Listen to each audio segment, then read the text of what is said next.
Hello everyone.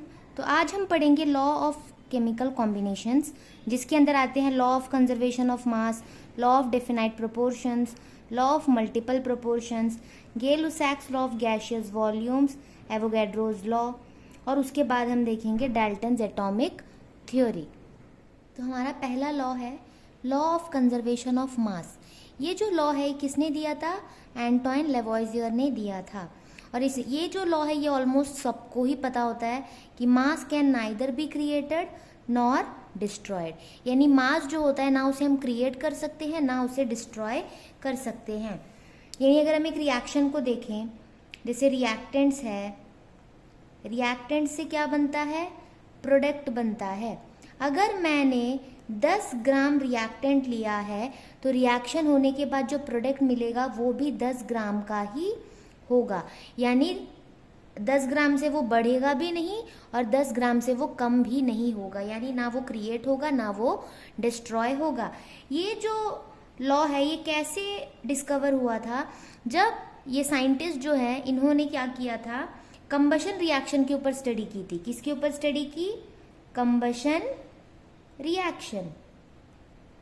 तब उन्होंने notice किया कि जितना उन्होंने रिएक्टेंट लिया था, कंबशन होने के बाद जो प्रोडक्ट है उसका भी अमाउंट सेम है, या कह सकते हैं उसका भी मास सेम था। तो इससे उसने कंक्लूजन ये निकाला कि जितना हम रिएक्टेंट लेंगे उतना ही प्रोडक्ट बनेगा, यानी जो मास है वो ना ही क्रिएट होगा ना ही डिस्ट्रॉय होगा। अगला लॉ है लॉ ऑफ डेफिनाइट प्रोपोर्शंस। ये किसने दिया था? जोसेफ प्रोस्ट ने। इसमें उन्होंने क्या कहा है, अगर हम किसी भी कंपाउंड को ले लेते हैं, जैसे एग्जाम्पल के लिए हम ले लेते हैं वाटर को, तो इसमें जो दो एलिमेंट है यानी हाइड्रोजन और ऑक्सीजन, उनकी जो मास है, जैसे सबको पता है हाइड्रोजन की एटॉमिक मास होती है 1, तो 2 हाइड्रोजन है तो इसकी एटॉमिक मास हो जाएगी 2, और ऑक्सीजन का मास होता है 16। तो क्या होगा जब हम इनका रेशियो निकालेंगे, मतलब hydrogen is to oxygen ratio, तो क्या होगा 2:16, 2 1 2, तो ये हमेशा ही 1:8 की रेशियो में रहेगा। यानी किसी भी कंपाउंड में जो एलिमेंट्स है उनकी जो रेशियो है वेट की, वो हमेशा ही सेम प्रोपोर्शन में होंगे। यानी मैं वाटर कहीं से भी ले लूँ, वाटर किसी भी सोर्स से ले लूँ, कहीं कोई भी जगह से ले लूँ, हमेशा उसमें हाइड्रोजन और ऑक्सीजन का जो रेशियो है वो हमेशा ही सेम रहेगा, इर्रेस्पेक्टिव ऑफ द सोर्स या फिर प्लेस। ठीक है। अब इसमें उन्होंने कैसे ये कंक्लूजन निकाला, क्योंकि वो 2 सैंपल के साथ काम कर रहे थे क्यूप्रिक कार्बोनेट की। यह है क्यूप्रिक कार्बोनेट, इसके साथ वो काम कर रहे थे। उन्होंने क्या किया, 2 अलग अलग सैंपल लिया। एक उन्होंने लिया नेचुरल सैंपल और एक उन्होंने लिया सिंथेटिक सैंपल, यानी मैन मेड। तो 2 अलग अलग सैंपल लिया एक ही कंपाउंड का, और फिर उन्होंने चेक किया कि इसमें कॉपर का, कार्बन का और ऑक्सीजन का जो वेट है वो कितना है, और फिर इसका भी सेम चेक किया। और उन्होंने कंपेयर कर देखा कि दोनों ही केसेस में हर एक एलिमेंट का जो वेट है वो सेम अमाउंट में है। तो उन्होंने ये कंक्लूजन निकाला कि किसी भी कंपाउंड में जो एलिमेंट्स का जो वेट होता है वो हमेशा ही सेम प्रोपोर्शन में होता है। जैसे वाटर में हाइड्रोजन और ऑक्सीजन जो है उनका जो वेट है वो हमेशा 1:8 की रेशियो में होता है, चाहे वाटर हम कहीं से भी ले लें। अब हम देखते हैं लॉ ऑफ मल्टीपल प्रोपोर्शंस। ये किसने प्रपोज किया था? डाल्टन ने। इसमें उन्होंने क्या कहा है, अगर कोई भी 2 एलिमेंट है और वो कंबाइन होकर एक से ज़्यादा कंपाउंड बना रहा है, जैसे कि मैं ले लूँ कार्बन एंड ऑक्सीजन, ये जो 2 एलिमेंट है ये दोनों कंबाइन कर कार्बन मोनोऑक्साइड भी बना सकता है, कार्बन डाइऑक्साइड भी बना सकते हैं। तो 2 एलिमेंट जो है एक से ज़्यादा कंपाउंड बना रहे हैं, तो इसमें जो है जैसे हम देख सकते हैं इसमें कार्बन का जो मास है वो 12 होगा, ऑक्सीजन का मास 16 होगा। इसमें कार्बन का मास 12 होगा और ऑक्सीजन क्योंकि यहाँ पर 2 है तो 2 × 16 32 होगा। तो यहाँ पर हम ये देखेंगे कि जो एक एलिमेंट है जिसका मास डिफरेंट है वो दूसरे एलिमेंट के साथ जो कंबाइन कर रहा है इसका मास तो फिक्स्ड है, तो फिक्स्ड वाले को नहीं देखेंगे।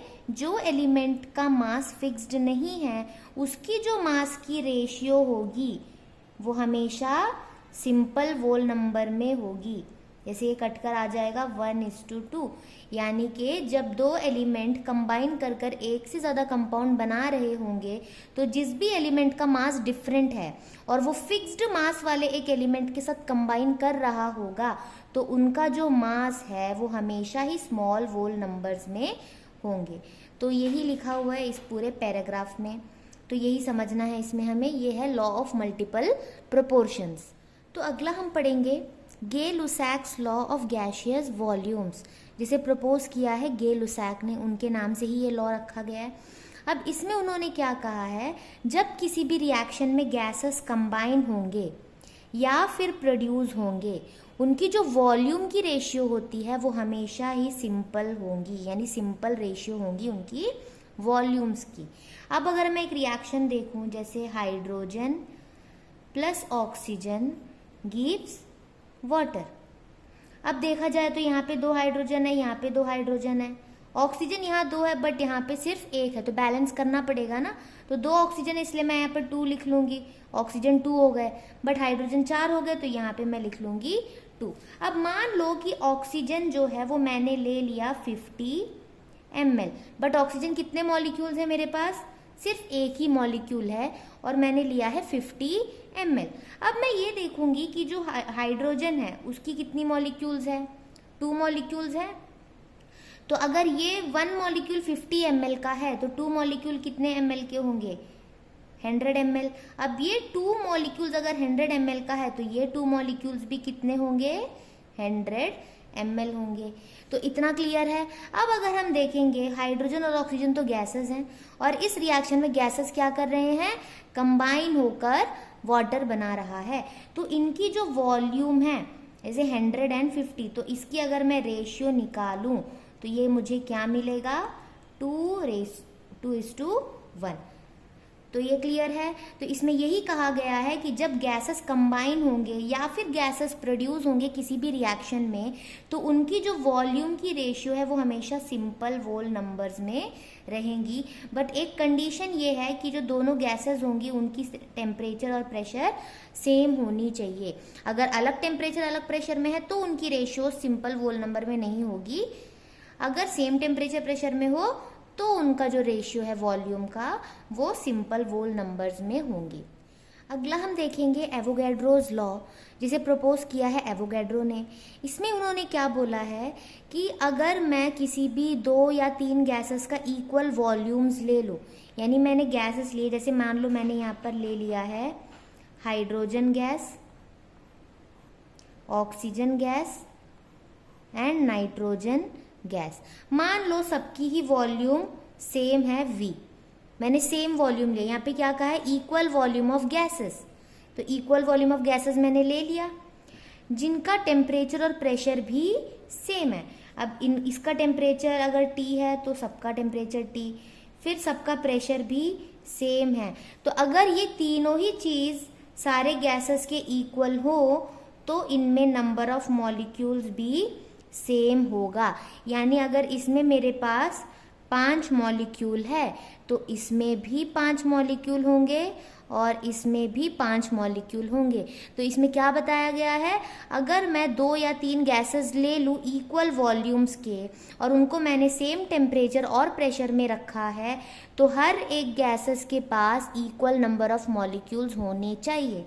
जैसे इसमें 5 है तो इसमें भी और इसमें भी 5 ही होंगे। तो ये है एवोगैड्रोज लॉ। अब आखिर में हम देखते हैं डाल्टन्स एटॉमिक थ्योरी। ये क्या बोलता है कि जो भी मैटर होते हैं वो इनडिविजिबल एटम्स से बनता है। सबको पता है कि जो भी मैटर होता है वो एटम से बनता है। और इनडिविजिबल का क्या मतलब है, एटम्स को और हम फर्दर डिवाइड नहीं कर सकते हैं, वो ही सबसे सिंपलेस्ट चीज़ होता है मैटर में। अब हम देखेंगे अगर कोई एक एलिमेंट है, मैं ले लूँ जैसे हाइड्रोजन और एक ले लूँ ऑक्सीजन, तो ये एलिमेंट्स हैं। तो हाइड्रोजन जो होगा उसके जितने भी एटम्स होंगे, जितने भी हाइड्रोजन एटम्स होंगे सबकी ही प्रॉपर्टीज आइडेंटिकल होंगी, जैसे कि सबके मास सेम होंगे। और ऑक्सीजन है, जितने भी ऑक्सीजन एटम्स होंगे सबके सब जो है सिमिलर प्रॉपर्टीज वाले होंगे। लेकिन अगर मैं 2 अलग अलग एटम्स ले लूँ, जैसे एक मैंने ले लिया हाइड्रोजन एटम और एक मैंने ले लिया ऑक्सीजन एटम, तो क्या होगा, दोनों की प्रॉपर्टीज डिफरेंट होगी। ये तो सबको ही समझ में आ जाएगा कि अगर सिमिलर एक एलिमेंट है उसके जितने भी एटम्स है सब सेम होंगे, अगर दो अलग अलग एलिमेंट्स के एटम को ले लूँ तो वो डिफरेंट प्रॉपर्टी वाले होंगे। इतना क्लियर है। अब अगला है कंपाउंड्स कब बनता है, जब एलिमेंट्स जो है फिक्स्ड रेशियो में कंबाइन करते हैं। जैसे मुझे बनाना है वाटर, अगर मुझे वाटर बनाना हो तो मैं क्या करूँगी, 2 हाइड्रोजन एटम लूँगी और 1 ऑक्सीजन एटम लूँगी, तो ये बन गया मेरा वाटर। यानी मैंने क्या किया, 2 एटम्स ऑफ हाइड्रोजन लिया और 1 एटम ऑफ ऑक्सीजन लिया, तो बन गया वाटर। लेकिन अगर मैं क्या करूं, हाइड्रोजन के 2 एटम्स ले लूं और ऑक्सीजन के भी अगर मैं 2 एटम ले लूं, तो ये क्या बन जाएगा, हाइड्रोजन परऑक्साइड। यानी कि जब मैंने एटम्स ऑफ डिफरेंट एलिमेंट्स अलग अलग लिया तो अलग अलग कंपाउंड बनेगा। इसका मतलब है अगर मुझे एक कंपाउंड बनाना हो तो उसमें जितने भी एलिमेंट्स होंगे उसे मुझे फिक्स्ड रेशियो में ही कंबाइन करवाना पड़ेगा। अगर मैंने एटम्स की रेशियो को अलग बना दिया तो अलग कंपाउंड फॉर्म होंगे। अब उसके बाद लास्ट है, जब भी कोई केमिकल रिएक्शन होता है तो एटम्स का रीऑर्गेनाइजेशन होता है। यानी कि जो भी रिएक्टेंट्स हैं वो आपस में क्या करेंगे, एटम को तोड़ेंगे, उनका एटम्स पहले टूटेगा और उसके बाद वो वापस से जुड़कर प्रोडक्ट बनते हैं, रीऑर्गेनाइजेशन होता है।